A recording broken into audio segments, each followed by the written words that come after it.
And now, as promised, it's time for the Suspect Board. This week's theories are as wild and wonderful as my mama's filing system. Let's take a look.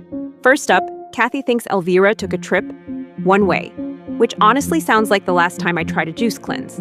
Sabrina is putting her magnifying glass on Chief Kane. She says, quote, "He saw her away from the RV park, and as a policeman, he'd know how to dispose of a body. Sabrina, you scare me just enough to be my new best friend." JB writes, "The butler did it. And all I can say is, I hope he also dusted the evidence." Carolyn says Mama's right. Patience is key. I guess I'll keep my stick of dynamite theory in my back pocket for now. And Robin says I'm too impatient and putting words in people's mouths. Listen, Robin, you're not wrong. Keep those theories coming, gumshoes. You might just be the one who cracks the case. Tune in next week for Murder, Mystery, and Mom.